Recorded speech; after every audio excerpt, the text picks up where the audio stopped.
함께 인사 나누시겠습니다. 주 예수여 오시옵소서. 오늘 말씀 제목이 아멘 주 예수여 오시옵소서입니다. 지금 이 요한계시록의 마지막 장 22장에서는 정말 놀랍고도 가슴 설레는 약속이 주어집니다.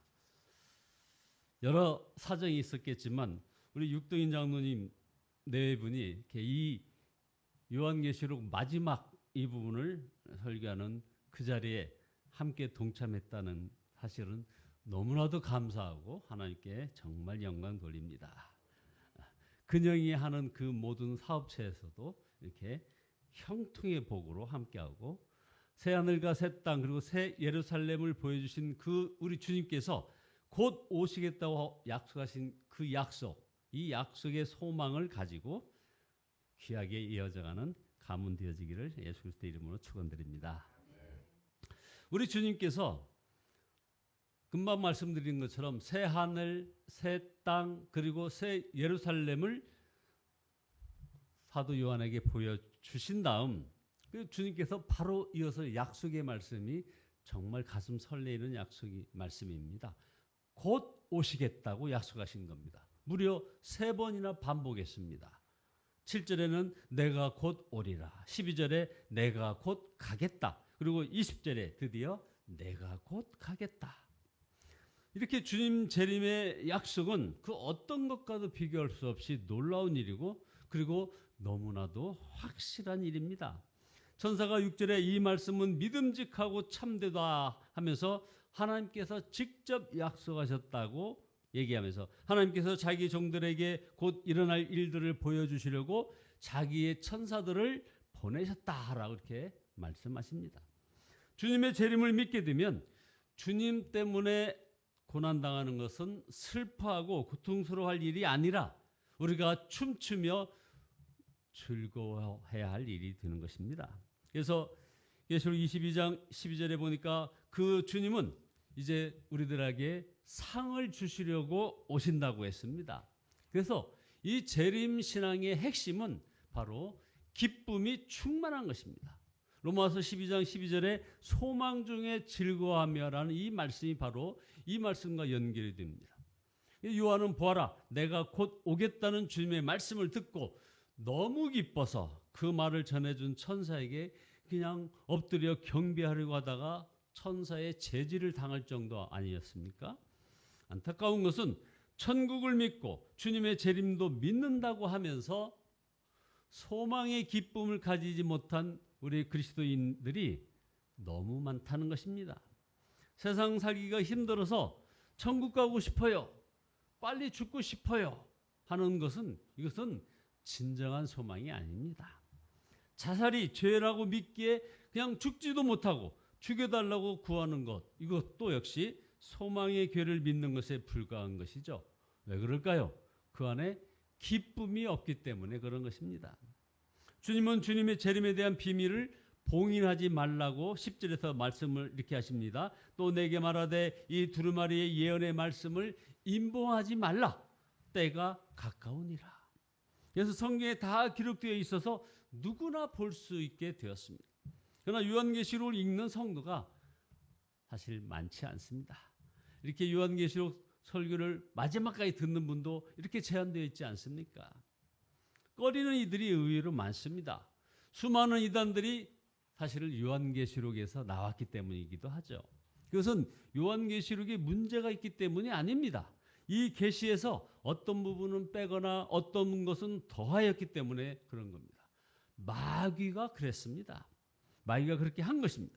그래서 우리는 요한계시록을 읽어야 하고 그 내용을 정확히 알아야 하는 것입니다. 그래야 마귀의 무서운 미혹에 넘어가지 않는 것입니다. 자, 그럼 첫째로 이제 사람들은 둘로 갈라질 것이라고 얘기합니다. 하나는 주님의 재림을 알기에 더욱 하나님의 뜻대로 살려고 하는 그 사람들과 또 하나는 주님이 오시든 말든 여전히 마음과 육신이 이끄는 대로 살아가는 사람입니다. 그래서 11절에 이제는 불의를 행하는 자는 그대로 불의를 행하고 더러운 자는 그대로 더러운 채로 있으라. 의로운 사람은 그대로 의를 행하고 거룩한 사람은 그대로 거룩한 채로 있어라. 14절에 보면 성도들이 주님이 오시는 날까지 보혈의 피를 통해 날마다 자기를 정결하며 산다고 말씀하고 있습니다. 그러나 15절에 멸망당할 자들은 성경의 표현에 가장 저주스러운 표현으로 바로 개들처럼 살고 마술쟁이들과 음행하는 자들과 살인자들과 우상숭배자들과 거짓을 사랑하고 행하는 자들로 산다, 이렇게 말씀하고 있습니다. 자, 요한계시록에 주님의 재림의 환상이 나오지만 언제 오신다는 구체적인 날짜는 말씀하지 않으셨습니다. 왜 그랬을까요? 바로 이렇게 정확하게 말씀을 하지 않으셔서 전천년설이니 후천년설과 같은 이런 신학 논쟁이 지금도 벌어지고 있는 것이죠. 요한계시록은 오직 주님을 맞이할 준비를 하고 살라고만 말씀하고 거기서 멈춥니다. 오직 주님을 맞이할 준비를 하고 살라.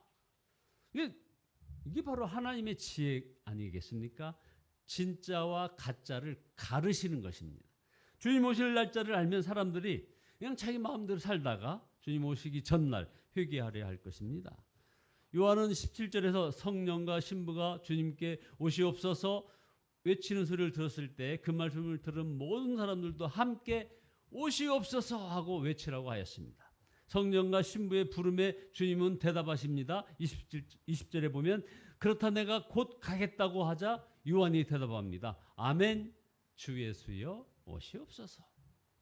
계시록이 기록될 당시 초대교회 교인들은 요한의 말에 진심으로 주님 오시옵소서라고 외쳤을 것입니다. 형편이 너무나 힘들고 아주 지금 심한 박해 중에 있었기 때문입니다.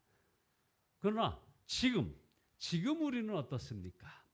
솔직히 여러분도 아멘 주 예수여 오시옵소서 외치게 되십니까? 주님이 지금 이 자리에 임하신다고 해도 여러분 괜찮겠습니까?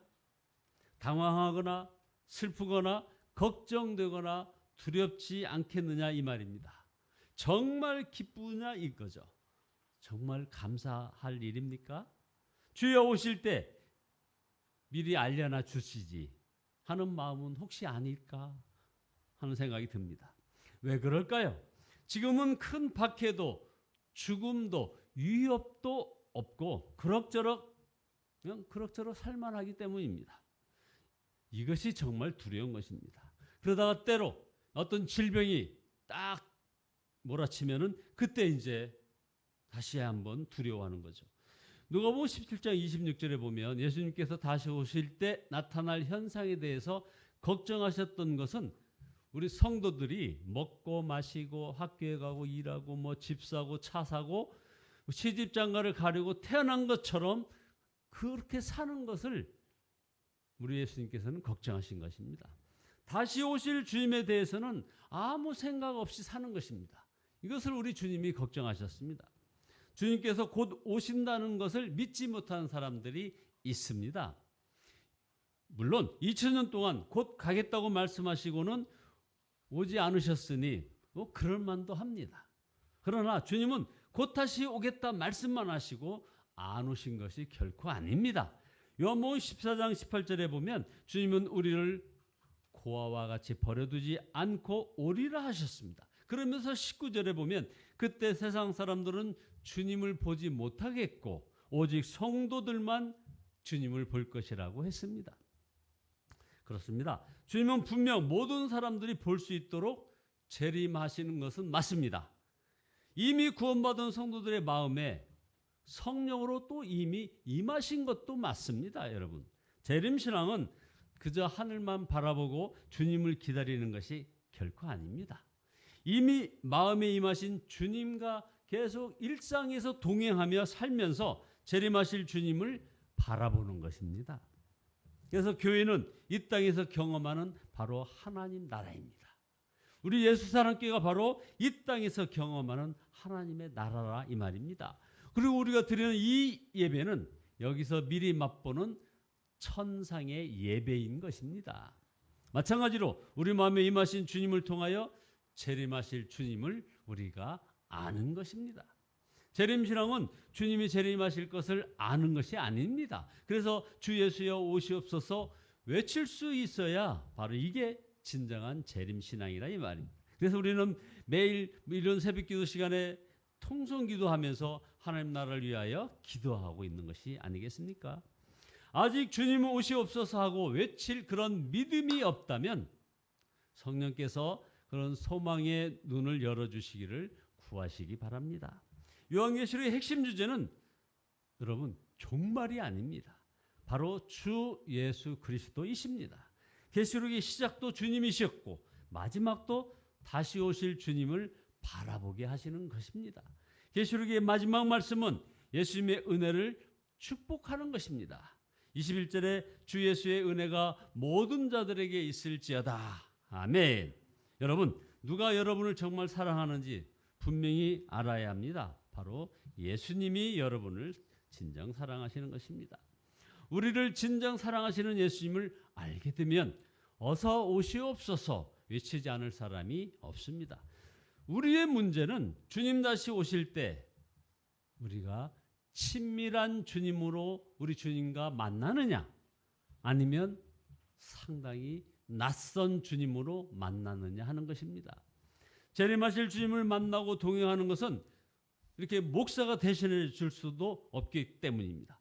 밥을 누가 대신 먹을 수 없고 호흡을 누가 대신해 줄 수 없듯이 재림하실 예수님과 동행하는 삶만큼 어느 누구도 대신해 줄 수 없는 그런 일입니다.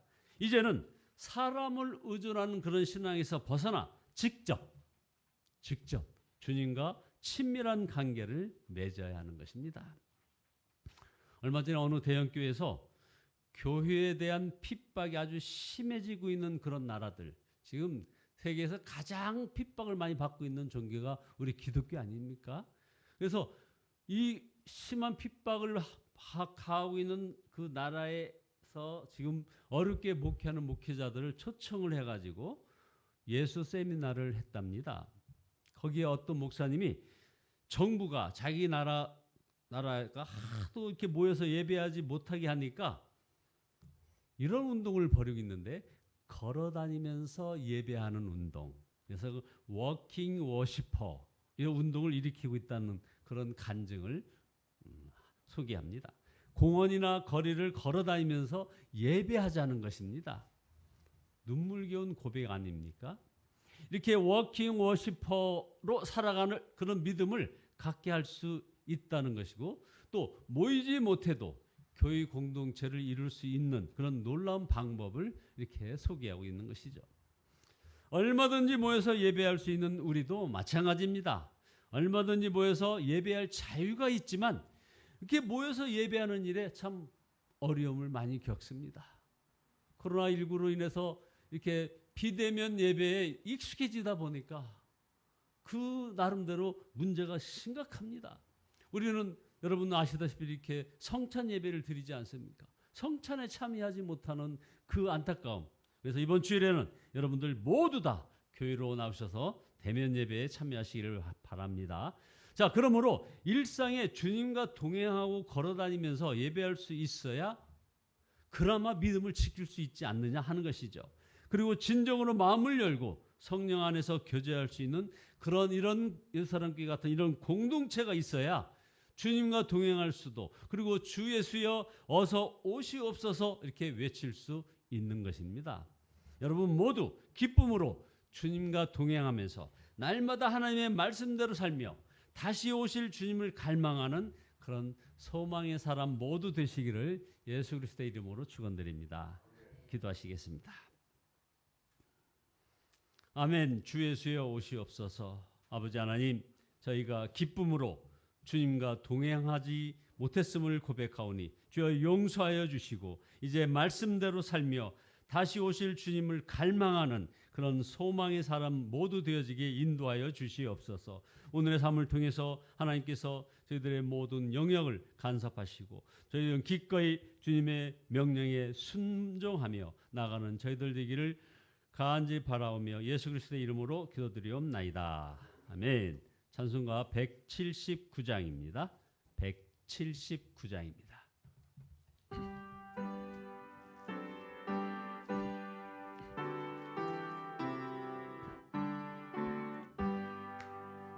주 예수의 강림이 가까우니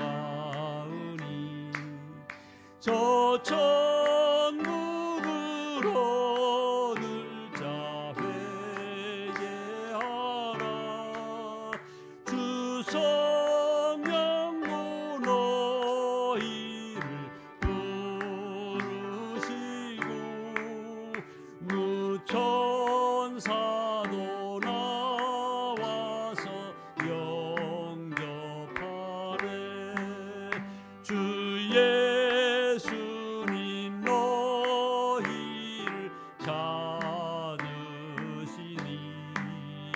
왜 근심을 하면서 오지 않나. 온 세상 죄 담당한 어린 양이 죄 많은 자 불러서 구원하래. 이 세상이 즐기는 재물로는 내 근심과 고초를 못 면하니 또 숨길 때 위로를 못 얻으며 저 천국에 갈 길도 못 찾으니 내 아버지 주신 생명양식 다 배불리 먹고서 영생하라. 거두심을 버리고 주께 오며 그 한없는 자비를 힘입으리. 아멘. 우리 주여 삼참이여 기도하실 텐데요. 담임 목사님께서는 화요일날 귀국하셨는데 지금 PCR 검사 결과가 예상보다 좀 늦게 나와서 오늘 못 나오셨습니다. 아마 곧 나오실 것 같습니다. 주여 삼창하십니다. 주여